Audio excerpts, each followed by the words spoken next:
FearScape Media Network, exploring the unknown, one podcast at a time.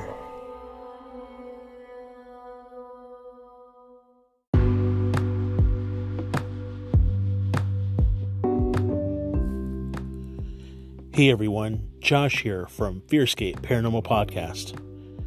Have you been to our website, FearScapePodcast.com? There you can check out our store with all of our awesome t-shirts, check out guests that have been on the show, listen to the podcast directly on the website, even donate and help us bring you awesome content. Please consider supporting us. FearScapePodcast.com.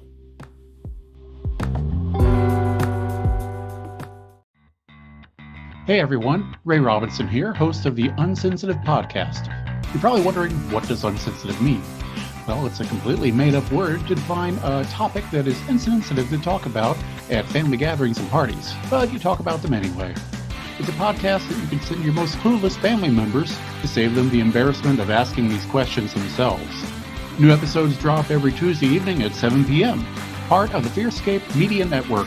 Because quite honestly, what's scarier than facing your own misconceptions about the world around you?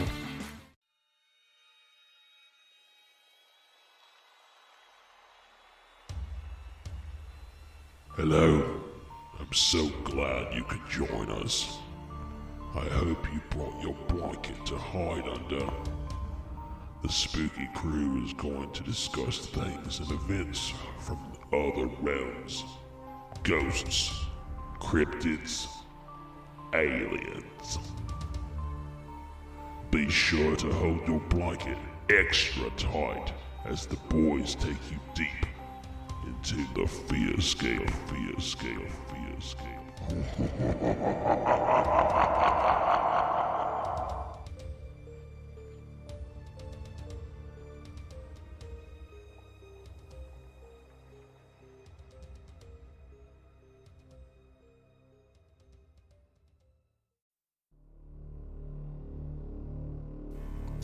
Welcome, ladies and gentlemen, to a very special bonus episode of FearScape Paranormal Podcast. This is Stefan, one of your hosts from FearScape, and we are getting close to the 100th episode of our show.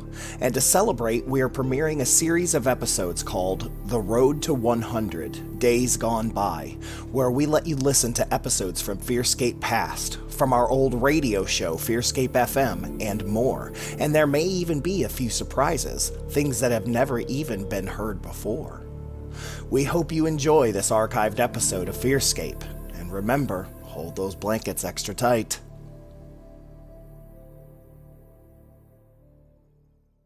The following program is presented for entertainment purposes. WCHQ does not necessarily endorse the ideas presented.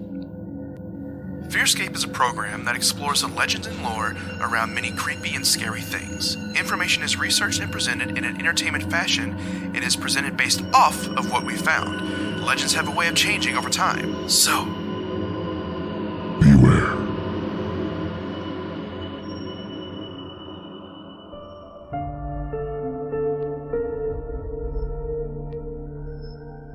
FearScape. Welcome back, ladies and gentlemen, to another spooky edition of horror. No, the FearScape, not Horrorscape. The Horrorscape. Yeah, that's the generic version of our show. Yeah, I found it on, it wasn't even iTunes, it was Utunes. Utunes? Yeah. But yeah, here we are, FearScape. We are on 100.9 FM WCHQ, as well as the DNN. Yeah, the Destination Nation network of podcasts. We got a cool episode today, because we started last week with part 1 of the Amityville House, dealing with the DeFeo murders. So this week, we get to go to the popular section, which is the Amityville horror, so dealing with the Lutz family and all that stuff that was essentially a media sensation and put Ed and Lorraine Warren on the map. And a crazy rabbit hole if you ever want to dive down it, because later on in the episode we'll talk about a lot of the movie adaptations that came from this, and it's like they get so far off kilter. Oh, they get so far off. And I was going through your research, and I saw there's even more low-budget movies that have come out just tacking on Amityville to it. Yeah. It's insane. Yeah, these are the ones that actually have, like, legitimate, legit ratings and Right. stuff like that. Like you can go to Rotten Tomato and look them up and get man, all that stuff. So let's get moving on. Yeah, because you got another fun spooky news. So let's go ahead and head right into spooky news.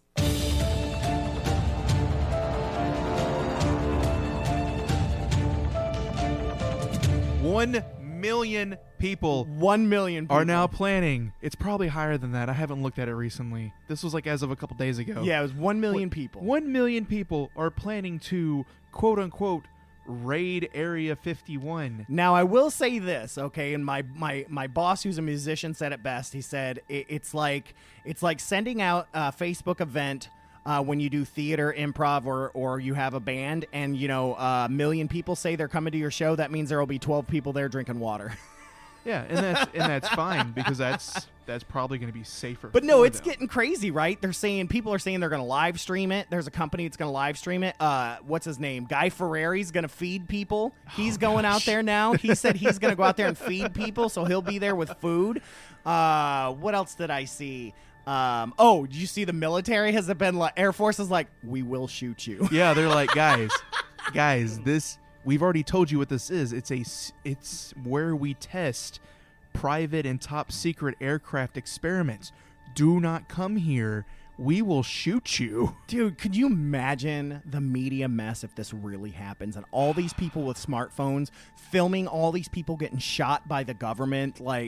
Oh my God, dude. I mean, maybe I'm just numb from playing video games all my life or seeing horror movies or doing this show and this research, but I'm like, you kind of asked for it when all the warning signs there. It's like walking onto somebody's property where the guy introduces himself as soon as you walk across the lines, like, hi, my name's George. If you step across this property, I'm going to shoot you with this gun.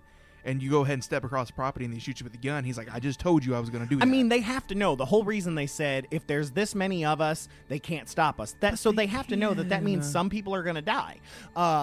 But the best part is I haven't seen an interview with the guy that created the event yet. But if you look at his original World's event, biggest troll.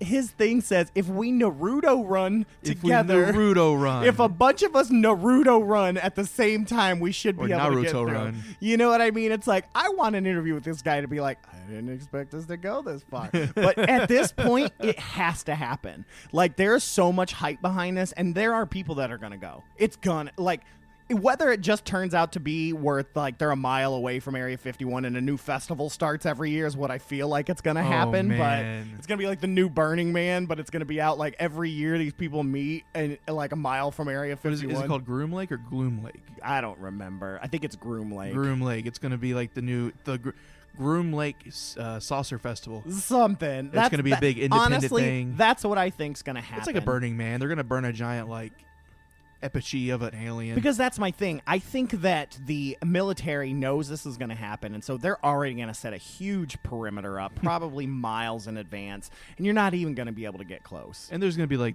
the 12 people that show up are going to be like, hey, we didn't mean anything by it. Yeah. Hey, is that Guy Fieri?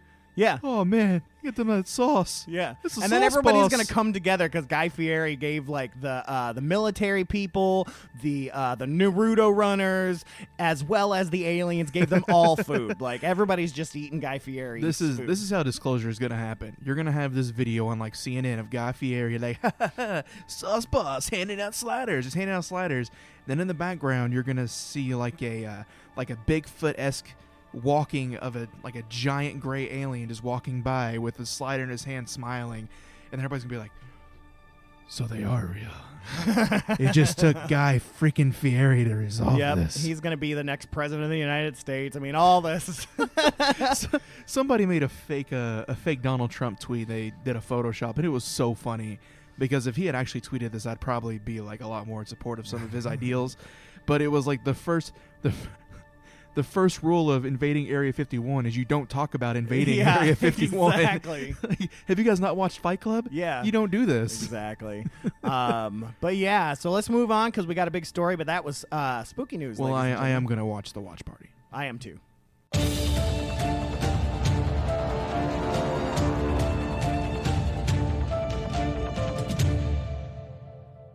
just because I want to get to the party here talking about Amityville, we're gonna move right into spooky news because I do have not spooky news. We're gonna move right into spooky catch up. Dang it, creepy catch up. Creepy news. Creepy catch up. Creepy catch-up. Creepy catch-up. Creepy catch-up. Y'all, it's creepy. Horror news. So I told you I had another one. So this is all dealing with me. Another knee surgery? No, dear God, no. Another paranormal instance that happened to me at my house after the surgery. So yeah. I've had more than one. Night hag, of course, but they've all been kind of similar, poking and prodding at my knee and stuff like that, or just kind of being around. It's been mostly nightly. Nothing as scary as that first night, though. But the other day, not the other day. So this is the first week. So the first couple days, I couldn't even get up on the crutches. I mean, I couldn't. Crotches? Because of the nerve blocker. You couldn't get up on the crutches. Crutches. No, I heard crutches. They were sticking. I couldn't get up on those either. Fair. But I couldn't get on my crutches very well, and so I basically urinated in a bottle for a few days, because I couldn't get up. And so I finally was able to get up. I'm leaving. Sorry, dude. Welcome to knee surgery. This is reality. But I finally was able to get up and around, and I was able you to. didn't have to poop in a bucket. No, good God, no. So I was able to use the restroom by myself, Mm-hmm. and so Sarah and Paul had left. I think this was 4th of July, actually, because they both worked that day and I did not. Mm-hmm. And so I get up, I go to the restroom, and I'm like, cool, I'm gonna stand urinate, right? Like, oh yeah, I'm gonna do this, man. Big boy status. And while I'm going, I feel something tickle me. You're right? peeing on your leg. Like, I feel something tickle me, and I'm like, what? In my armpits and, my sides, and I'm like, what the heck, man? And I'm on crutches. Like, it's not my crutches, whatever, but I let it, I didn't think anything. I finished up, and I got done, and I turn around after I flush. I turn around to head out the door, and something pushes me, and I fall, and I don't know if I told you that I fell into my tub. But I fell into my tub. I never heard about the fall into I the just tub. haven't told anybody that I fell into my tub paranormally. I heard about the garden. Yeah, the garden. This was, a couple days later, of course. Wait, do you have a garden tub and you're just mixing the No. two? Okay. I fell into my bathtub because something shoved me. Yeah. And I didn't get hurt because I grabbed the shower curtain. We always keep it closed, and it kind of slowed my fall. Uh-huh. But it did bend my brace and stuff like that. Well, I couldn't get out of the tub. And so I was in there probably 20 minutes. Paul and Sarah's gone. And so I'm like, my phone's in the other room. So I'm like, I'm going to be here all day. The first one to get home was 4 hours from then. I was like, I'm going to be in this tub all day. I'm sorry to laugh. This is just no, some it Family is Guy funny. stuff. It is funny, though. And I'm like, I'm going to be stuck in this tub all day. And I start to feel the tickle again, and I was like, no. And so that was enough to get me to, after 20 minutes, I found, the strength of the gods, and I got up out of this tub somehow. And I try to get out my door, and I can't get out. No ticket. It feels like someone's pushing against it, but it opens towards me, so it means someone is in there pushing towards it. And so, I did some Reiki, and I threw a circle real quick, opened with ease. And I was like, all right. And so that day, I got some sage, lit it where I was. The whole 9 yards, and cleansed my house because I was like, this is done. I cleansed my house last week. Oh, good. I brought home some Palo Santo from Florida. Yeah, I love Palo Santo. Dude, it's interesting what happens when your cat decides to take a big whiff of Palo Santo. Mm-hmm. Dude, it was like she's on a whole nother high. She's like, oh my God, I can see the spirits of my ancestors. I could see 8 of my 9 lives. They're just booping their own noses. What's this? But yeah, so that's what happened to me. I fell, I think, paranormally, got blocked in and tickled and weird. It was weird. I think it was nerves.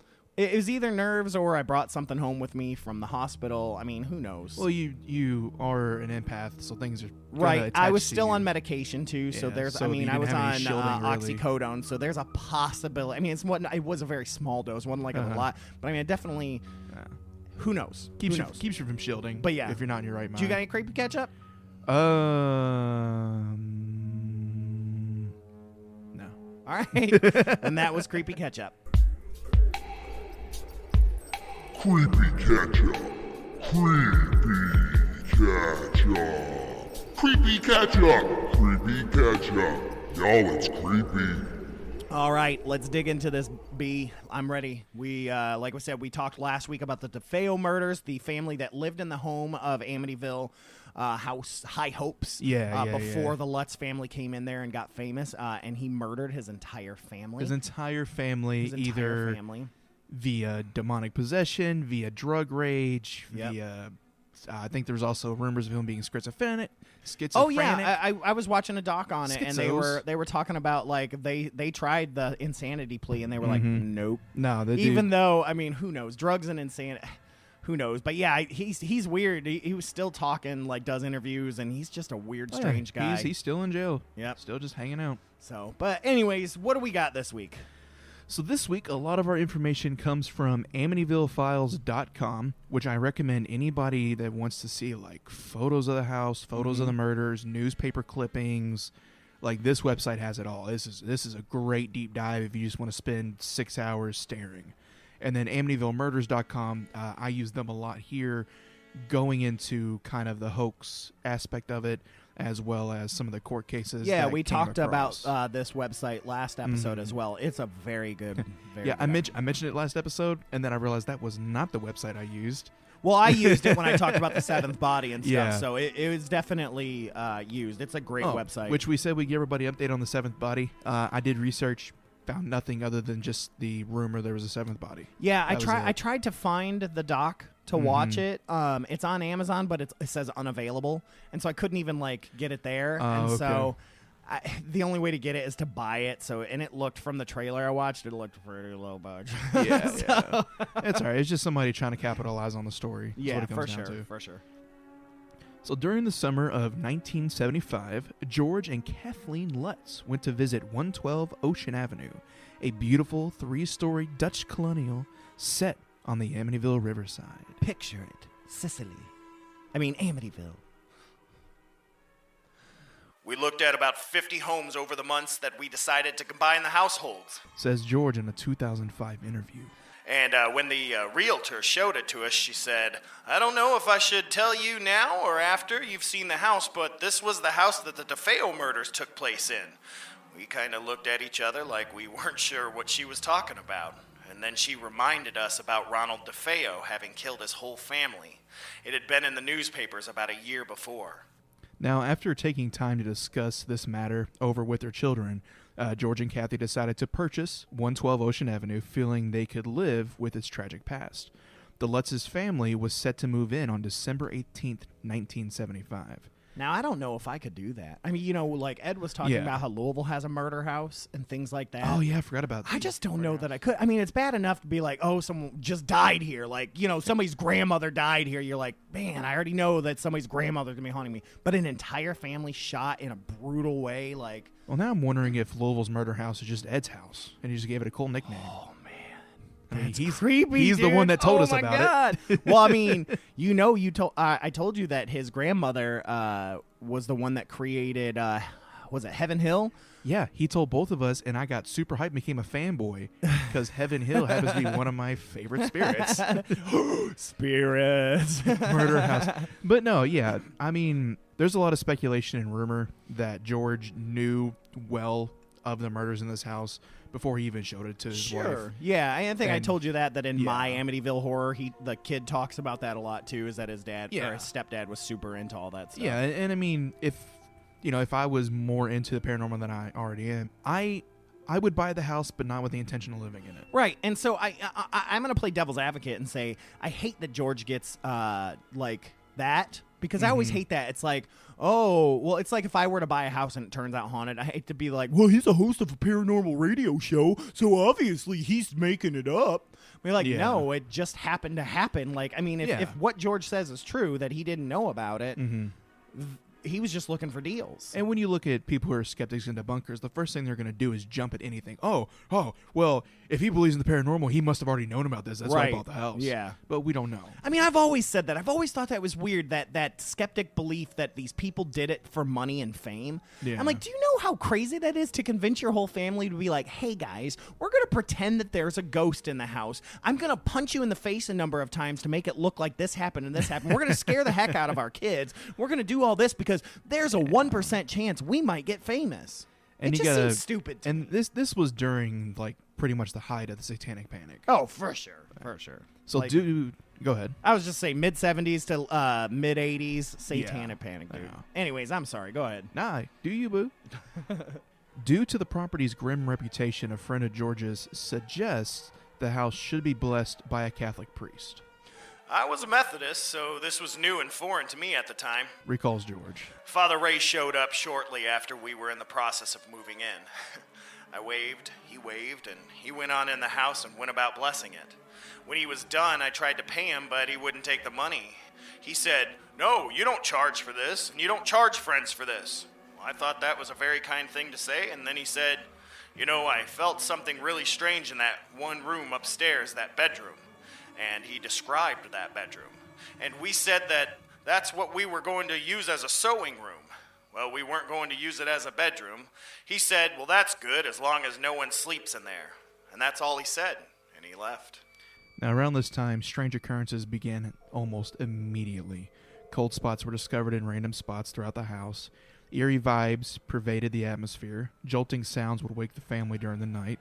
And the escalating chain of events took their toll on the Lutzes, resulting in just drastic personality changes.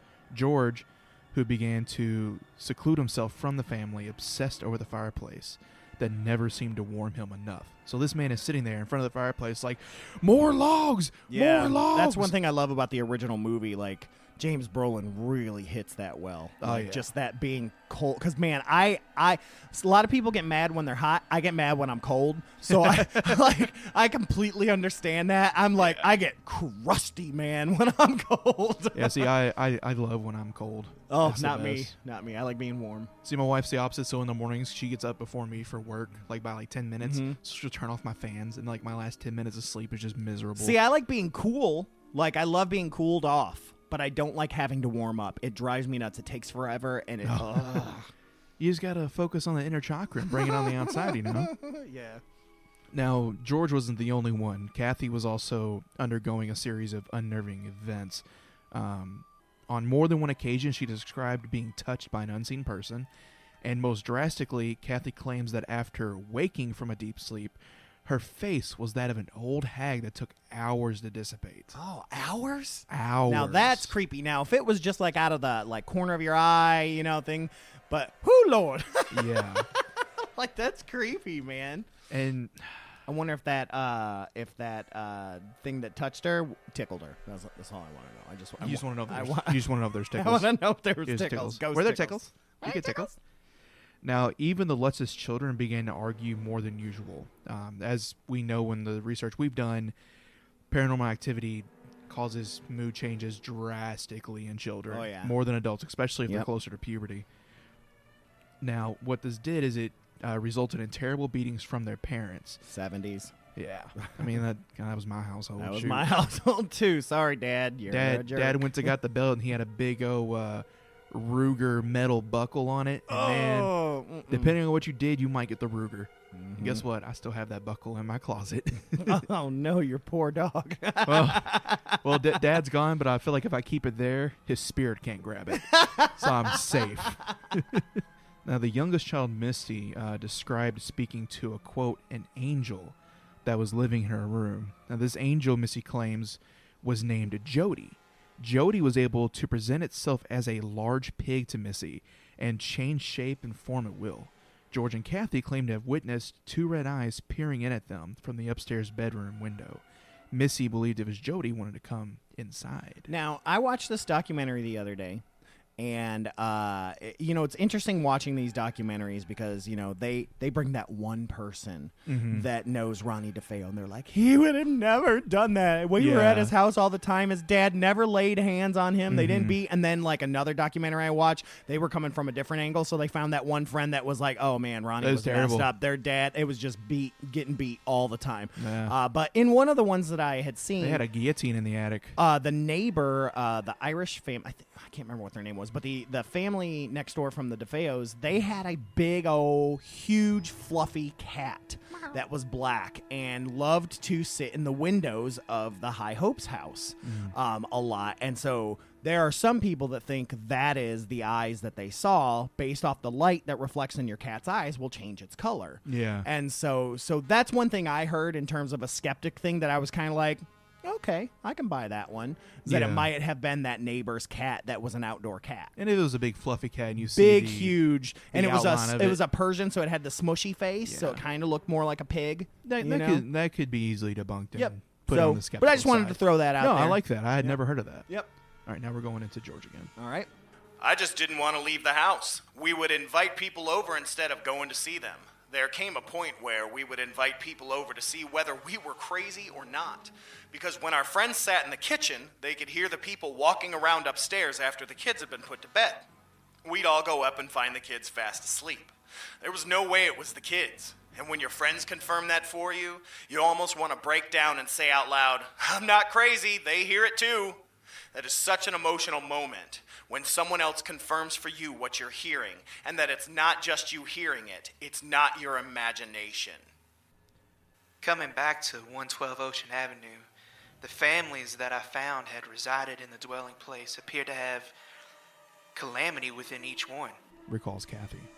Now, what is really fascinating about George is he at this point he's sounding like that. I'm not crazy. You're crazy. I'm not crazy. You're crazy. No one else is crazy. I'm not crazy. You're the one that's crazy for thinking that I'm crazy. You're crazy because you think I'm crazy? Well, you're crazy because of that craziness. We're having another kid. I named it Crazy. Now, the final night the Lutz family spent in the house was, in George's own words, the reason not to stay there anymore.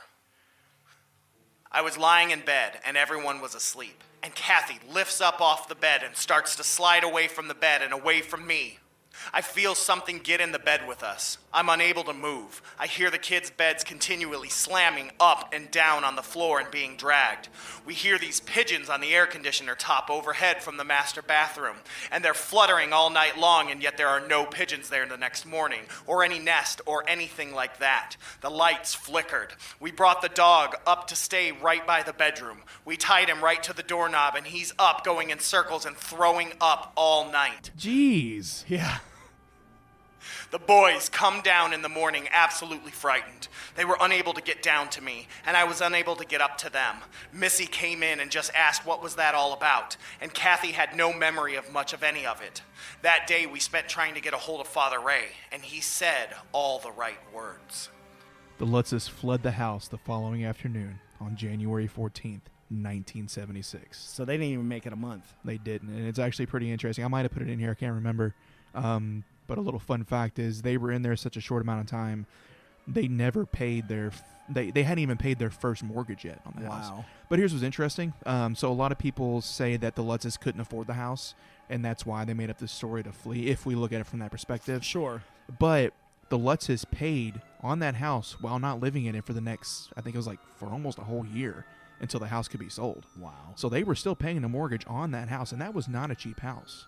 You got to think, the house cost like $69,000 then, so I'm just guesstimating. That's probably almost $200,000 house now. Yeah, I mean, I could look it up, but that's the other thing. It's like, so they had to like live in hotels or whatever, for a while. I mean, like, so they had all these other expenses. So now, after fleeing the home in January of '76, George and Kathy Lutz, with the assistance of Channel 5 News assistant Laura DiDidio, I like that name, DiDidio. Mm-hmm. She's really cool. Contacted Ed and Lorraine Warren, a husband and wife team of self-proclaimed demonologists. The Warrens first entered 112 Ocean Avenue on February 24th, 1976. This is over a month after Lutzes had fled the house. Right, and so that tells you that's how they were able to get in there, because the Lutz still in the house. So I did an inflation calculator.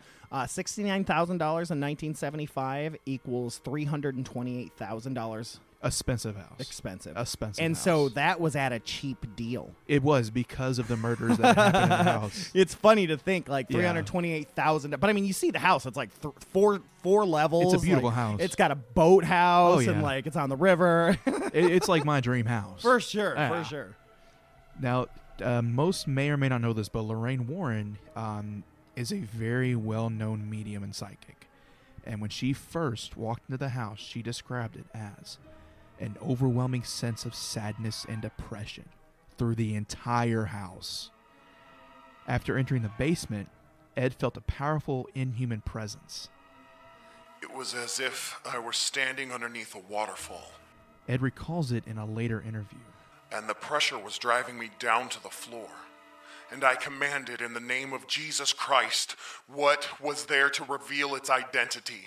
I understood right at that point that what we were dealing with was no ghost. This was no ordinary haunted house. Now, after conducting their initial investigation, the Warrens put together a group of professional psychics to assist them in their findings. And the Warrens would often do this when they would go to towns. They would enlist local psychics and sometimes their own kind of like proteges. Sure. That were with them. Or they would get enlisted and become part of that group, one or the other. Yeah. And there will be an episode we do in the future that described kind of Ed's teaching methods. I would love to learn. I love Ed Warren, man. He was pretty much like, are you scared? Yeah. You well, should. then you can either drink this hot chocolate and leave, or drink this hot chocolate and stay.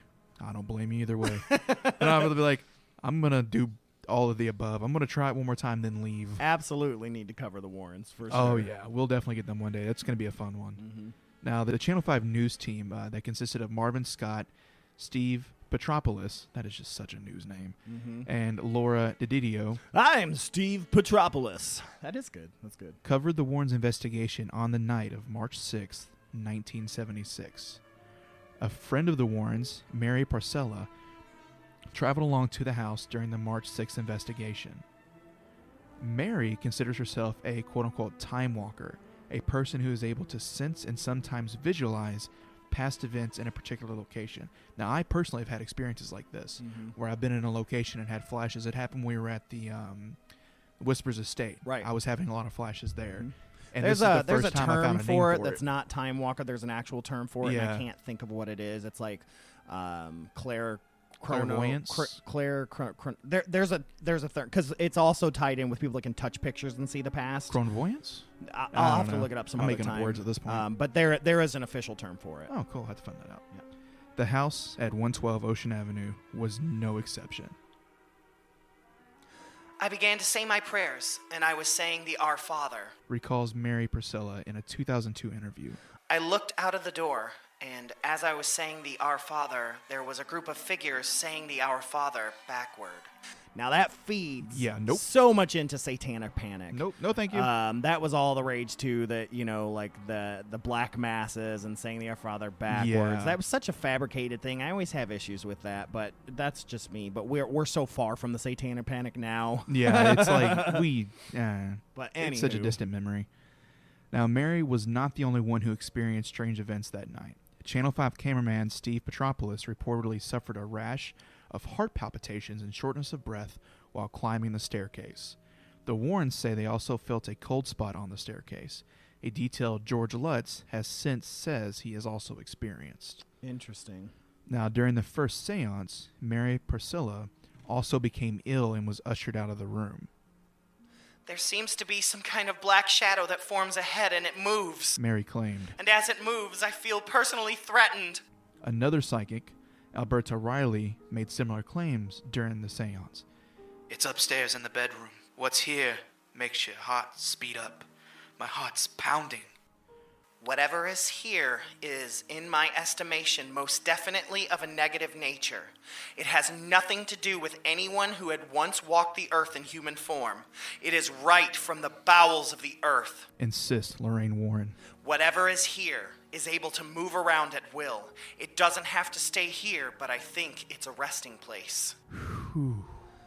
Man, now I don't want to jump the gun, but do you talk about the picture of the figure they found? The little boy? Yeah. I don't have it in here, but it was in my notes to discuss. Okay. So we can go ahead and discuss it. Let's do it right now, because this is when it all happened. So they took multiple pictures. Yeah. The Warrens, this whole team, they found, and nothing. They saw nothing in these pictures, except for this one.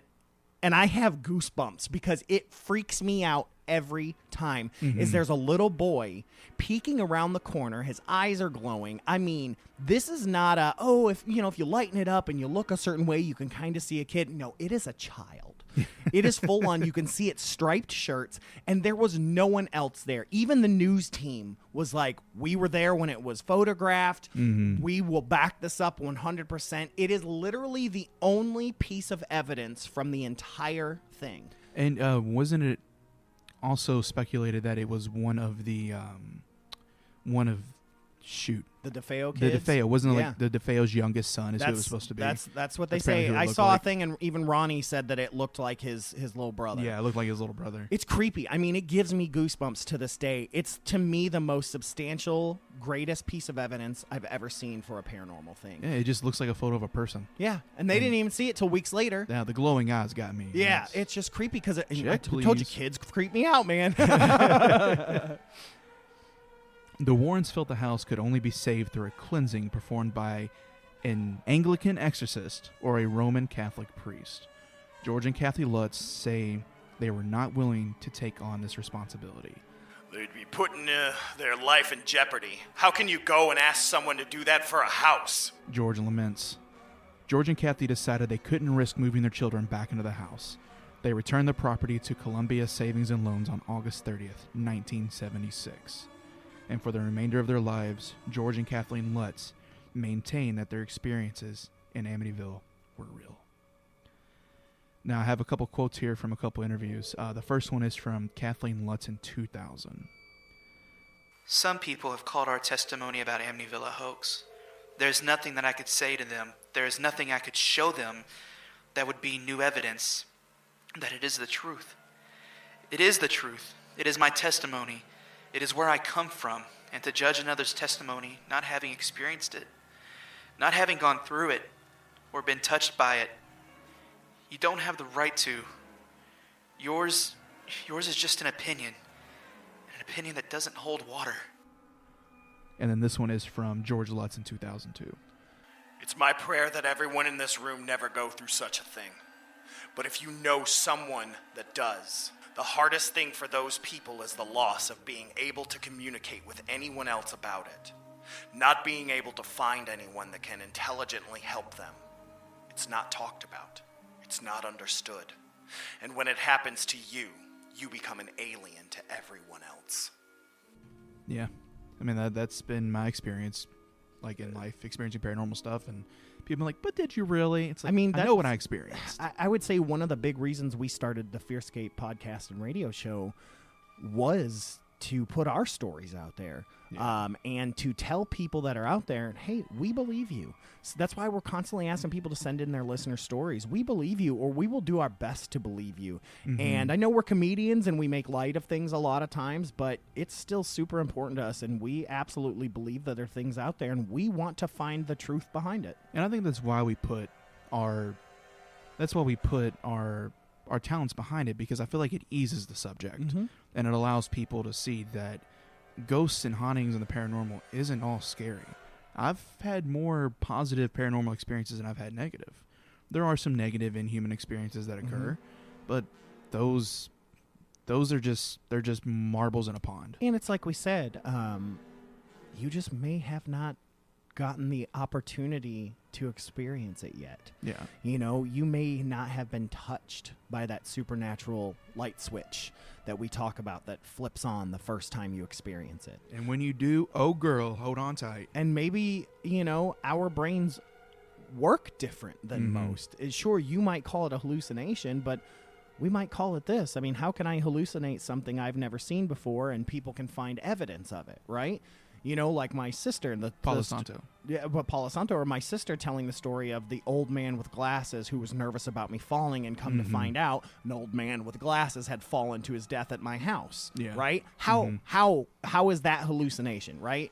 Yeah. So we want to believe, and I think the idea that George and Kathleen Lutz made this up came from, I think, after the fact that they realized it was a moneymaker, and so they decided, what the heck, let's make money off of it, like any of us would do. Yeah. I think that's where that came from. Oh, they're money grubbers. Mm-hmm. Well, yeah, at that point, they got to make a living now. This is what's attached to them. It's become what they're known for. Yeah, I mean, absolutely. I didn't Sell tell you those this, rights. but I actually met George Lutz. I was 13 years old.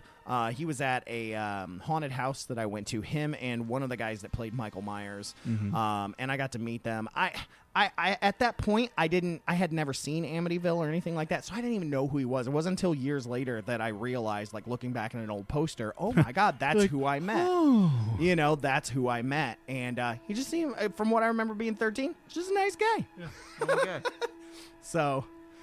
Now, the Amityville Horror franchise had its early beginnings in March of 1976, when William Weber, attorney for Butch DeFeo, sent a book contract to the Lutzes, which covered a proposed company, the Hoffman, Weber, Burton, and Mars Corporation.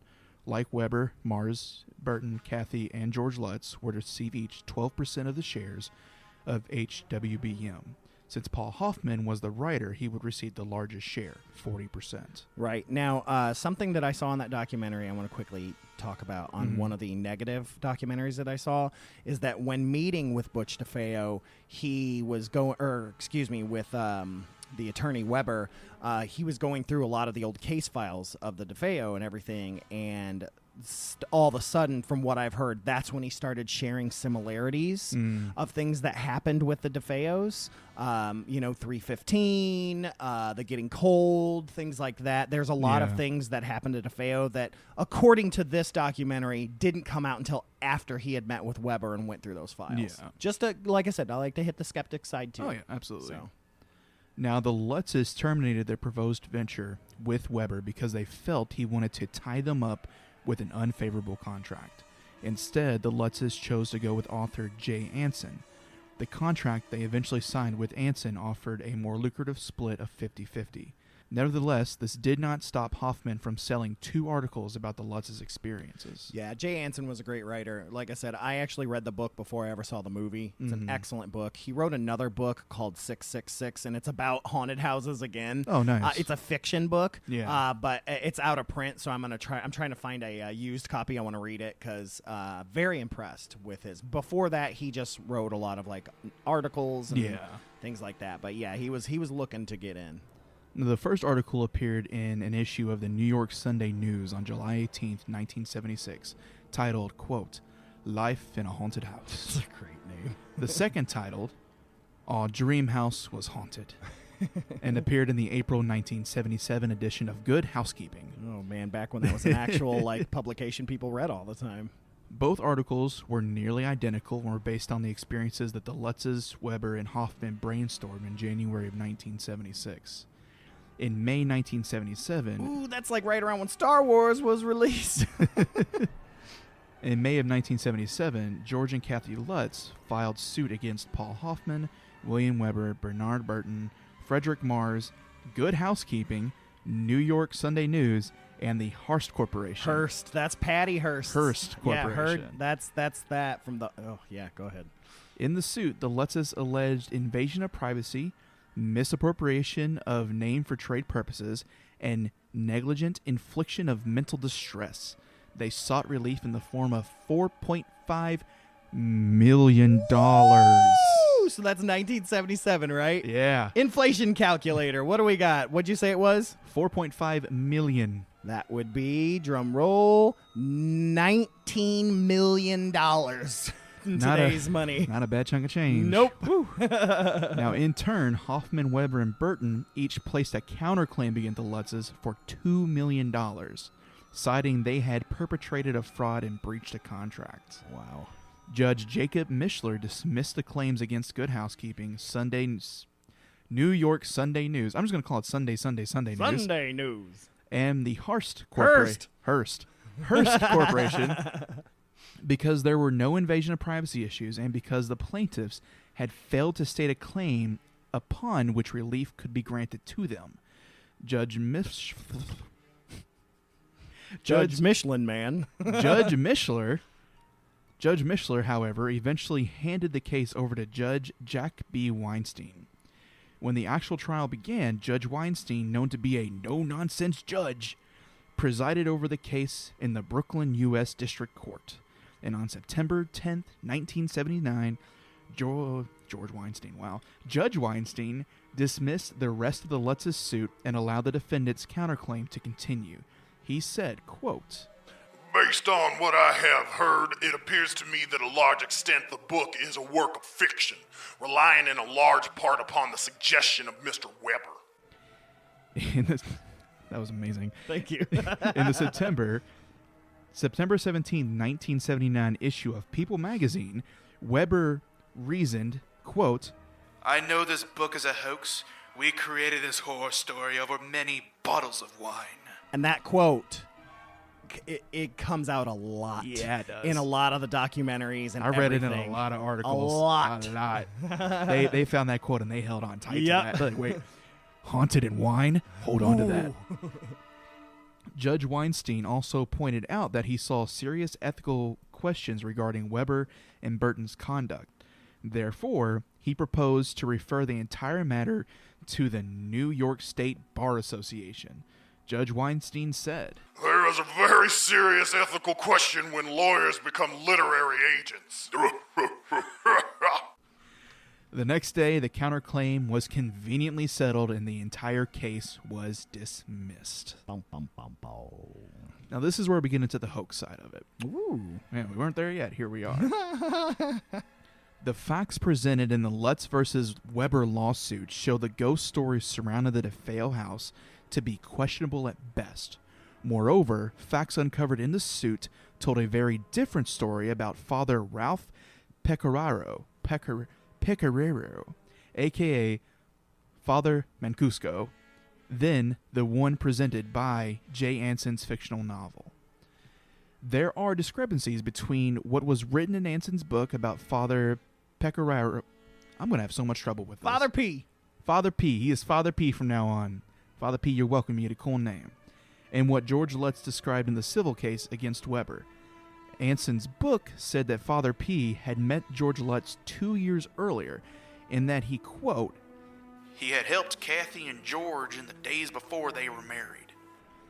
Now, this was an interrogation question where they found the first bit of inconsistency. So this was an interrogation question asked by the investigators of the suit, asking George Lutz when he first met the Reverend. And they asked, state whether or not you know the Reverend Ralph P. If so, state the date, time, and place you first met.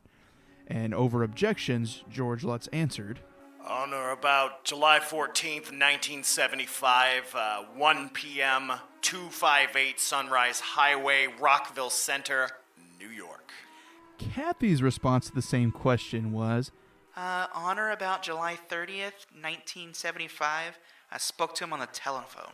Well, that sounds like two different people meeting somebody. yeah, I mean, Because they're just meeting at from different everything I times. heard, that Kathy met him first anyways. That's something I had already heard. Yeah. So, whatever. Now, after reading the Lutz's answers, it became evident that Father P did not know the Lutzes for any applicable amount of time prior to their arrival at Amityville. It should also be noted that the Lutzes were married on July 4th, 1975, so Father P could not have offered guidance to the Lutzes before they were married. Oh. And as we said earlier, watch that calendar, bro. they had claimed that he is the individual that pretty much helped them through their marriage up to getting married. Yep. So they must have been Catholic then, because my brother had to do that. Yeah, Catholic or Anglican, which is Episcopalian, you have to have counseling first. Yeah, my brother did that. That was a really long wedding. It was like 45 minutes. I fell asleep. Hey, it was shorter than mine. Well, it was 45 minutes, and I was one of the groomsmen, so I'm just standing up there falling asleep at the stadium. Podium. Hey, you were at mine for like an hour holding a piece of a piece of fossil that ended up like infecting my energy and causing a whole lot of issues. Anyways. Moreover, Father P's relationship to the case was described in an affidavit from William DeLay, the Lutz's then attorney. It read, Father Ralph J.P. has Let me do it again. Please keep this in. This is funny. Yeah, I will. I'll do it again. It read, Father Ralph P. has indicated that his only contact relating to this case was a telephone call from the Lutzes regarding their psychic experiences. In fact, William Weber claimed during a radio interview that the priest never even set foot in the house. the Amityville horror hoax was taking a whole new direction. Now, come on. He's the guy that discovered the flies, man. He's the one that was like, don't go in the sewing room. There's tons of flies in there. Don't which touch the some flies. Skeptics have said that, hey, that's, one of the rooms where one of the people died. So and the bodies were in there for a while. So flies could Could be some kind of residual scent. Well, not even residual scent, but just had like already hatched and laid eggs in there because the house was closed off for a long time. That's true. Or, anything. I don't know.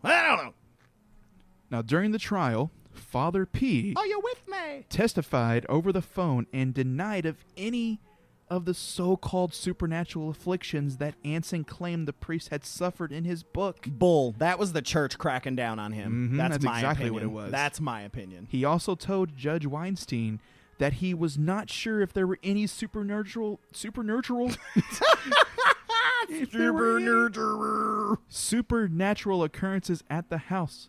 According to Newsday, Father P allegedly stated that when he went to bless the house, that he did, in fact, hear someone say, "Get out." The priest's description was vague at best, so a number of explanations could exist. Since Father P is now deceased, it remains unclear if he was a willing participant in the Amityville hoax or an uninformed bystander. Therefore, it seems likely that despite his reluctant and often contradictory claims, Father P's visit to 112 Ocean Avenue might never have occurred.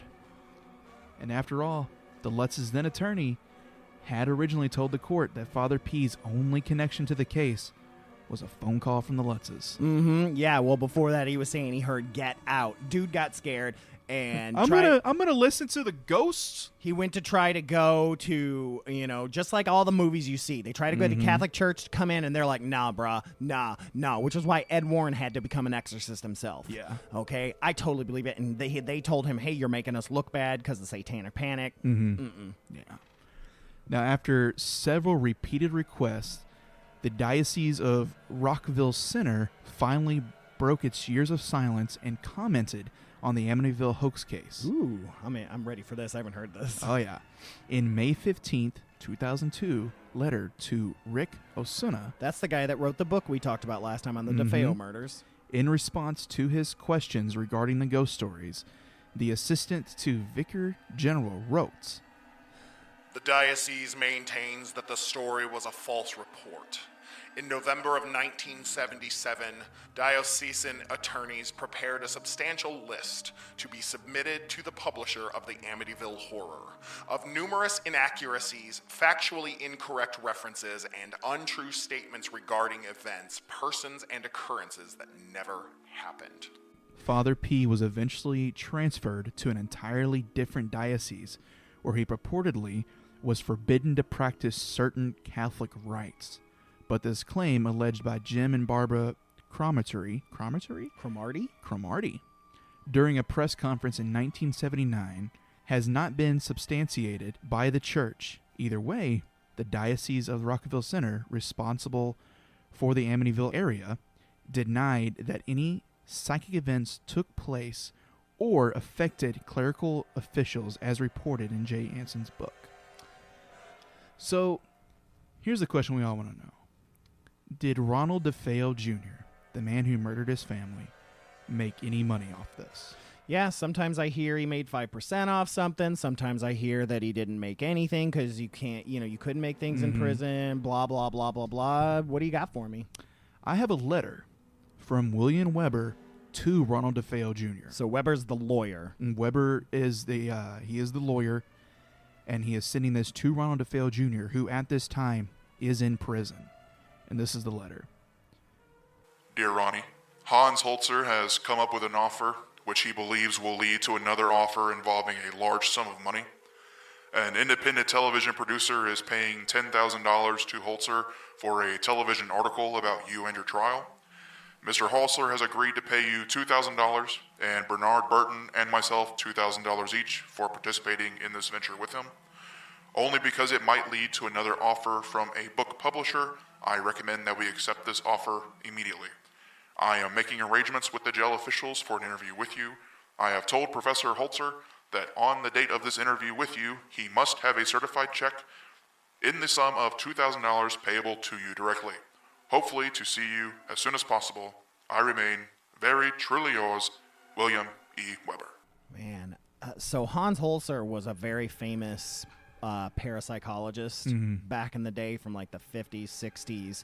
He was big time. I mean, he is what we look at in Lorraine Warren now as. That's how everybody looked at Hans Holzer. So like the TV stations were always anxious to get on him. So that's a pretty big deal. Oh, yeah. Like, and they've realized they can't go through the Lutz, so they're going to go the DeFeo route. Yep. Very interesting. And it's so weird because I guess under certain circumstances, if a judge allows it, you can make money in prison. Yeah. So we need to make a really good horror story. And one of us needs to go to prison, so the other one doesn't. We'll just send Ed. Just send Ed. He has the Louisville Murder House. Yeah, he does have the. We could send Kelly. She could kick some butt in there. Heck yeah, we can send Kelly there, man. We could send all our friends to jail. It would be great. Yeah. We just make money off of them. And then I wouldn't have to have any kind of actual responsibility for friendships anymore. Yeah. This is a great idea. Great. I love this. Great. We can start our own Facebook called Murder Book. I don't know. Murder Book. So, but yeah, I'm very excited about this. I'm glad we decided to do this. Yeah, this was fun. It was an interesting deep dive because I tend to sip on like a whiskey or a wine while doing my research. It relaxes me, helps me focus. And I've now realized that just makes me go into like these crazy rabbit holes where I'm like, how did I get here? Hello, sir. Which button do I press to get back to reality? It's insane. Yep. And for those of you listening, we do have, I'm sure some of you are thinking, why aren't we talking about the movies, right? Why aren't we talking about the movies, Stefan? Because why are we not talking about the movies? Because on the radio, we're an hour show and we have like 6 minutes. And there's a lot of movies. So yeah, this is going to be a fun discussion. We can briefly touch here on the first movie, but we will be discussing all the movies. Uncut and uncensored. Yeah, on our podcast. So if you guys also listen to our podcast, sometimes we do put special stuff on there on the podcast version. So look for that, usually the Wednesday after this airs on WCHQ. So we will be offering on the day that it airs a special extended edition of this, where you get to hear us discuss the films that came out of this in a uncensored, uncut, uncontrolled fashion. Right. But for the radio show, I just quickly say dirty words. I just quickly want to touch on the first film because it's one of my favorite movies of all time. The first one came out in 1979, the year I was born. Simply put, the Amityville Horror had a stellar cast. It had James Brolin as George Lutz, Margot Kidder coming off her Superman fame. I mean, she's killing at this point, playing Kathleen Lutz. Yeah, she was Lois Lane. Also, what's his name? I can't think of his name. The guy that played the priest. He was a famous actor. Stan Freeman. No, it's not Stan Freeman. My brain is dead. I can't think of what his name is because I'm doing this off the top of my head because I love this movie. Yeah. But it's great. It follows the book pretty closely, but they really amp everything up. The pig face. They really did that where George finds this like pit behind his wall. Yeah. That's this black goo, and the dog goes down in there, and he comes out of it. That's when they run. He's covered in black goo. I mean, it's amazing. I absolutely love this film, and it's scary still to this day. It's a scary movie. I think it's one of the best haunted house movies ever made. Like, granted, I love the Conjuring movies and everything like that, but this one is so great, man. And they just touch on that. They don't go into the Lorraine Warren and stuff. They go into that later. We'll talk about that in the extended edition. But man, like, this movie is so good. I love it so much. So, but I wanted to quickly talk about it for our radio listeners. Well, let's just remember, you got to listen to the extended version because the rest of them, not so good. I watched a lot of them. But yeah, let's get moving on. So that is that's Amityville. Do you have any final thoughts on that before we move into the listener story? I know I have mentioned this before in the original podcast you and I did like a year and a half ago where we discussed Amityville very briefly. I forgot about that. At the time, I was skeptical about it, and at this time, I'm still a little skeptical about it because it's been so long now. The people that experienced this, the main two individuals, George and Kathy Lutz, are no longer with us. The Warrens are no longer with us. We can't go to those sources. We can't find out what happened. Kids are there, and I'm telling you, watch that documentary, My Amityville Horror. It'll change your complete perspective on it. This kid is so messed up because of everything. I mean, this dude is messed up, and he talks about Was this the youngest son? Yeah. This was. And okay. he talks about everything, and he's like, you of the weren't Lutzes, there. not the DeFeos. Yes. That would be of really the Lutz family. really confusing. He's if not it a was the Lutz, Feos. though. He was Kathleen's kid in a previous marriage, but okay. Well, still, he was a part of in that the blended household, family. But he, my God, man, like the stories that he tells, and just, I mean, he gets real about George. Mm-hmm. I mean, he gets in there, but definitely check that out. And you should read the book, too. The book is good. Oh, yeah. It's, what am I finishing right now? Right now I'm finishing, I'm reading the Ender Games saga. I'm on book 3, Xenocide. And then I did not know you were into Ender's Game. Oh, yeah. And then I have the 4th book, which is Mind Child or something like that. Children of the Mind.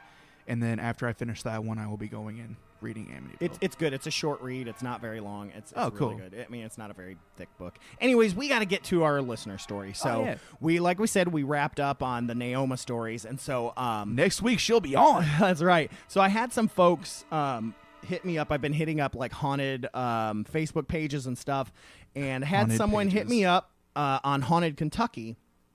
And this comes from Jessica Whitfield. And so before we get into her story, just a reminder to please send your stories, either Facebook, you can message us on there on the FearScape podcast page, or you can email us at fearscapepodcast@gmail.com. And you'll see this one. This one's not a long one, but this is what we're looking for. All right. So this comes from Jessica Whitfield. Read it to me. My mom tells me that I had an imaginary friend when I was a kid. I didn't remember anything about that. Then my dad told me the name of the invisible friend, and I remembered.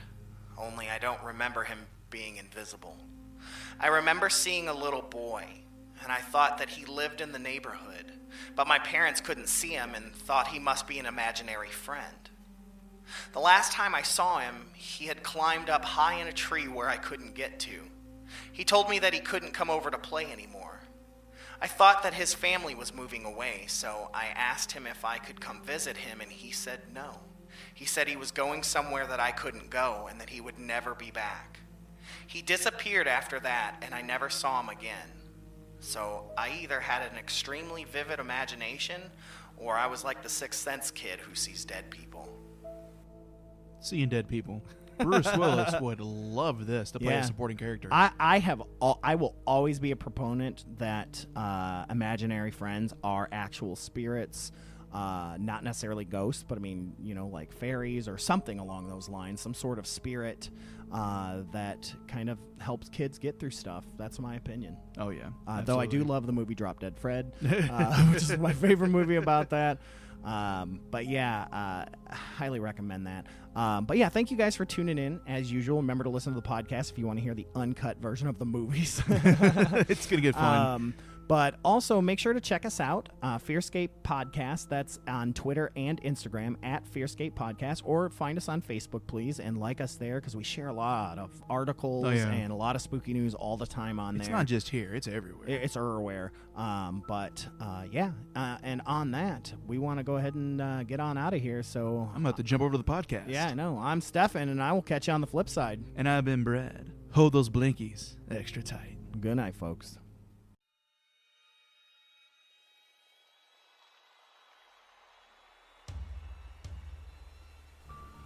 I'm so glad you were able to join us for that horrifying discussion. I hope they didn't frighten you too much. Tune in next week for even more research into the nightmarish and haunting creeps and spooks that we tell ourselves don't exist, but we know they do. Make sure you have your blankets, that you hold them extra tight.